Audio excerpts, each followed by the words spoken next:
안녕하세요 학생 여러분, 만나서 반갑습니다. 오늘도 사회 수업 재미있게 한번 시작해 보도록 하겠습니다. 자, 오늘은 교과서 26쪽부터 28쪽 6월 민주항쟁 이후 민주화 과정 알아보기입니다. 자, 수업 흐름 한번 살펴보도록 하겠습니다. 첫 번째, 6월 민주항쟁 이후 대통령 선거 모습. 두 번째, 지방자치제. 세 번째, 주민 소환제.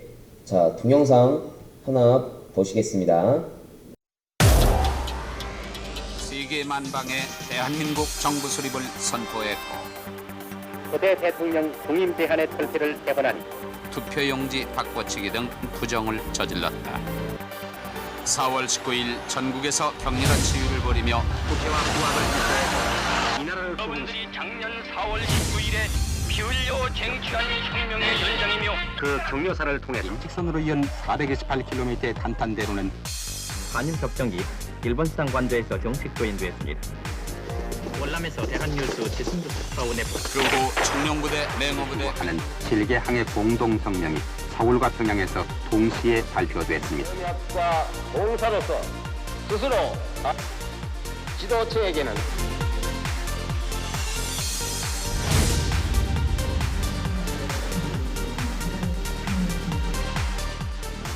학원의 자율화를 비롯해 사회의 각 분야까지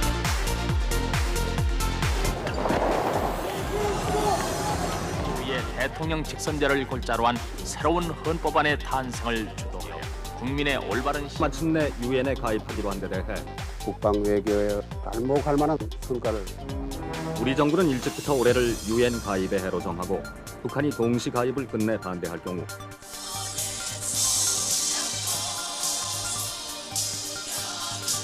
그해 8월 12일 금융실명제가 전격 실시됐고 변화와 개혁이 바로 제2의 광복운동이라고 지적한 시호인 전두환, 노태우 97년 환율이 폭등하고 대기업들이 잇따라 도산하는 가운데 우리 경제는 속절없이 추락했다.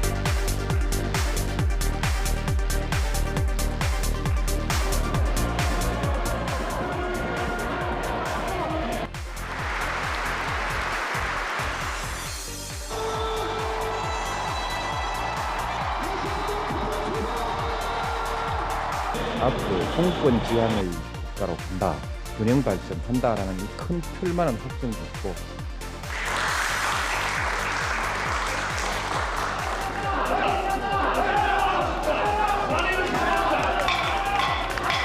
헌법재판소 탄핵 판決장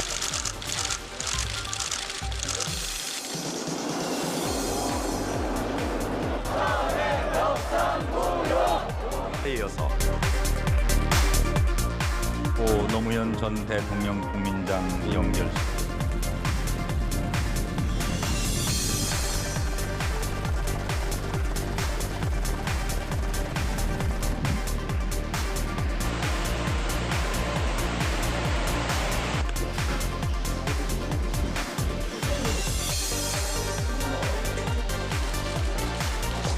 That interceptor launched following a hit-to-kill intercept as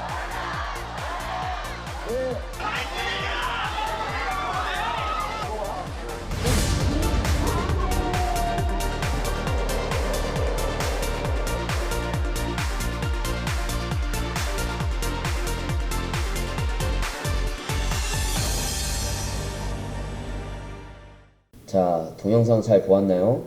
자, 6월 민주항쟁 이후 선출된 역대 대통령을 보면 1987년도에 6.29 민주화 선언이 발표된 이후에 민정당 대표였던 노태우 후보가 제13대 대통령에 당선이 됩니다. 그 다음에 1993년도에는 14대 대통령으로서 김영삼 대통령이 취임이 되고요. 김대중 대통령, 노무현 대통령, 그리고 이명박 대통령, 박근혜 대통령, 그리고 현재 제19대 문재인 대통령 시대에 이르고 있습니다. 자, 교과서 26쪽을 한번 살펴보도록 하겠습니다.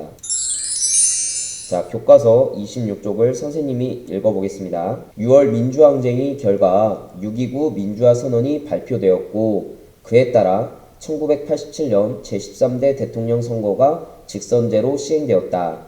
이것은 국민들이 선거로 대통령을 뽑았던 1971년 제7대 대통령 선거 이후 16년 만의 일로 수많은 시민과 학생들이 군사 독재를 끝내고 민주화를 이루고자 노력한 결과였다.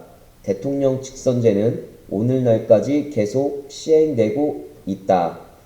1971년도에 유신헌법으로 개정이 되면서 이 박정희 대통령의 어떤 종신체제가 굳혀집니다. 그리고 나서는 이제 대통령 선거가 이루어지지 않게 되죠. 그리고 나서 박정희 대통령이 자신의 부하 중앙정보부장 김재규로부터 암살당하게 되고 당시 국무총리였던 최규하 총리가 대통령 임기를 수행하게 됩니다. 그러다가 우리가 알다시피 그 전두환 정권이 들어서게 되죠. 그런 다음 이제 1987년도 6.29 민주화 선언이 발표되고 이제 대통령 간선제가 아니라 직선제로 국민들의 손으로 직접 대통령을 선거하는 날이 온 것입니다. 그런데 이제 야당 후보들이 김영삼 후보, 김대중 후보, 김종필 후보로 이렇게 나눠지면서 결국 그 여당이었던 노태우 후보가 당선되기에 이르게 됩니다. 어쨌든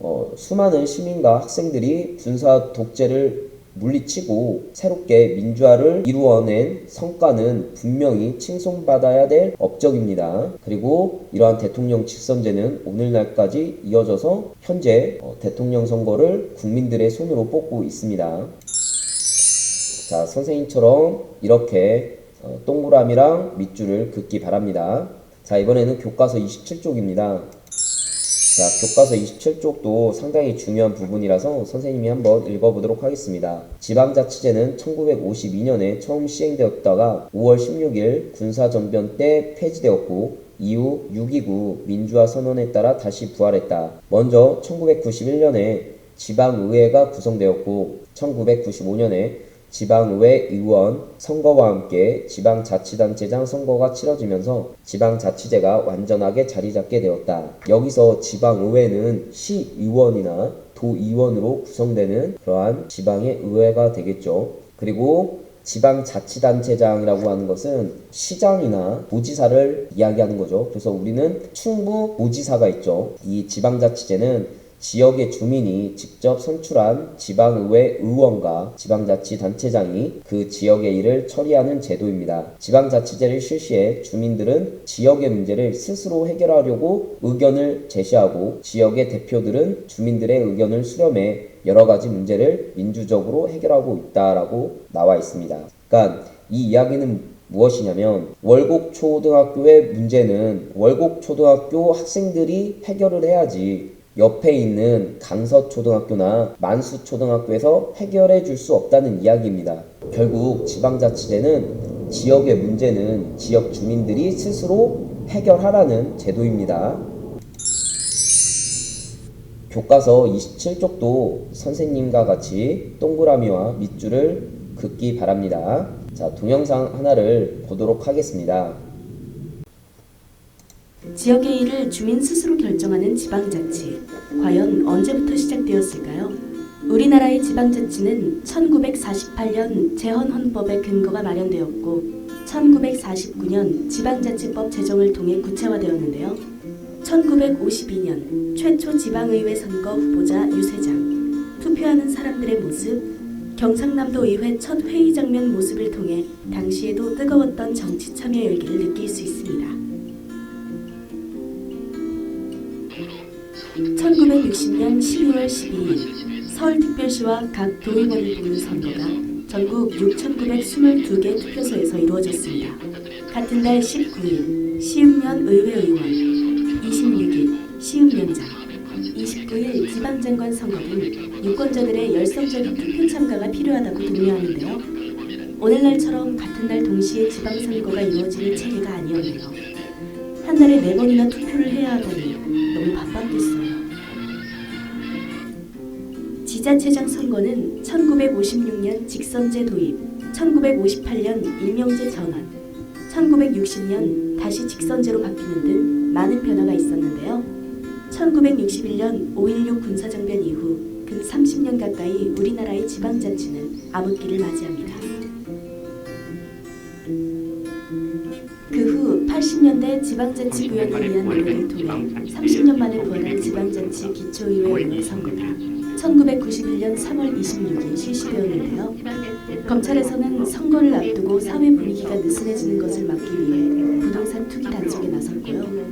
내구장 살림살이를 담당할 대표를 주민들 손으로 직접 뽑는 것에 대한 유권자들의 기대감도 엿보입니다. 전국에서 가장 작은 선거구인 강원도 철원군 금북면 유곡리 선거구는 53표를 얻은 후보가 전국 최소 득표 당선을 기록했습니다. 네, 동영상 잘 시청했나요? 실제로 선거에서 한 표 차이로 낙선하는 경우도 있었습니다. 그러니까 국민들의 한 표 한 표가 굉장히 소중하다는 것을 알아야 합니다. 자, 이번에는 교과서 28쪽을 한번 보도록 하겠습니다. 28쪽은 주민 소환제에 대해서 나와 있습니다. 자, 주민 소환제란 무엇일까? 지역의 주민이 직접 선출한 지방의회 의원이나 지방자치단체장이 만약 맡은 일을 공정하게 처리하지 않거나 주민들의 뜻에 어긋나는 일을 한다면 어떻게 해야 할까? 주민 소환제는 주민이 직접 선출한 의원이나 단체장이 직무를 잘 수행하지 못했을 때 주민들이 투표로 그들을 자리에서 물러나게 하는 제도이다.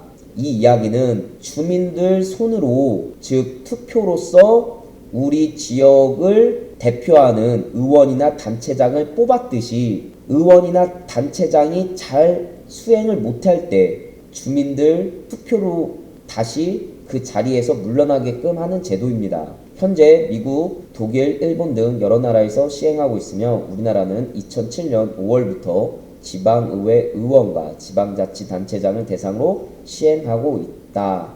여기서도 선생님과 같이 동그라미를 치고 밑줄을 긋도록 합시다. 자, 그런데 이 주민소환제는 사실 좀 유명무실한 제도라고 할 수 있습니다.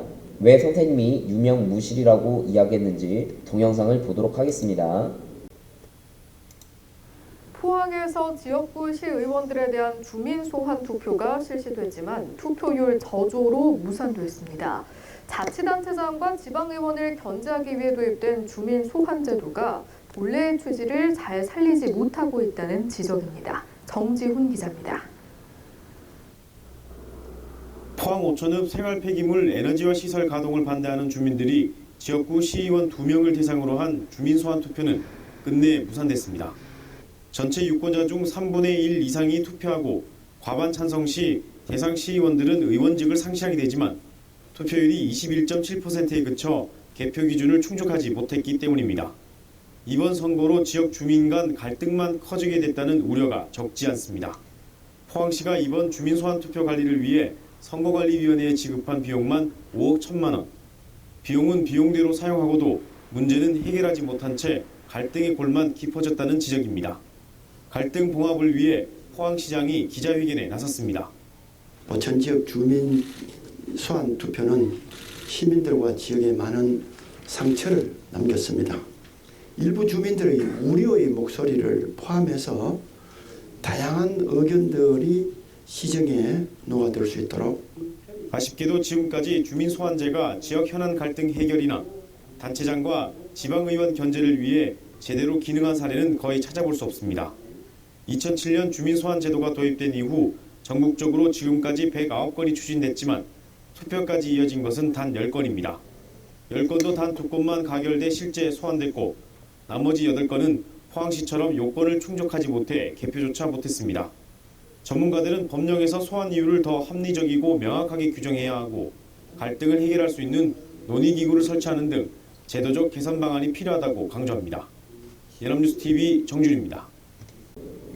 네, 주민 소환 제도가 있지만 사실 많이 그 주민 소환 투표까지 이루어지지 못했고 이루어진다고 해도 지금까지 의원이 2명만 자격을 상실했다고 하네요. 그러니까 이 제도가 잘 활용이 되지 않고 있다라는 점입니다. 자, 주민소환제의 장점과 단점에 대해서 한번 살펴보도록 하겠습니다. 장점으로는 주민이 직접 선출한 의원이나 단체장의 활동이 주민의 복리에 큰 손해를 끼칠 경우 그 의원이나 단체장을 통제하는 수단이 된다. 장점 두 번째, 주민이 정치 참여 의식을 높여준다. 자, 그 다음에 단점으로는 정치적으로 악용될 소지가 있다. 그러니까 이 이야기는 현재 시의원, 도의원 혹은 시장이나 도지사가 자신의 편이 아닌 자신의 정당과 같은 소속이 아닐 경우 다른 상대방 정당에서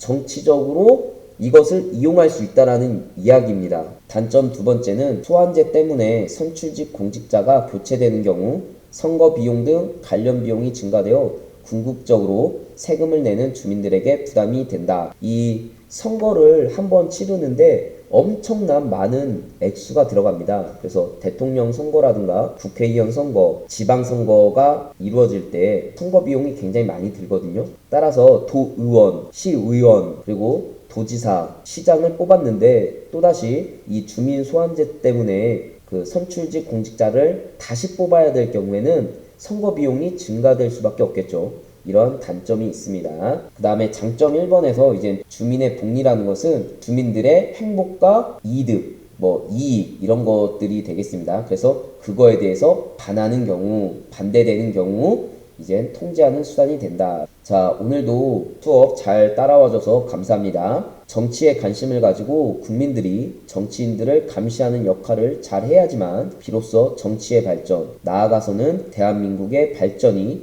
이루어진다. 따라서 학생 여러분들이 정치가 어렵다고 하더라도 관심을 갖고 잘 기울여야 되겠습니다. 다음 시간에 만나도록 하겠습니다. 안녕.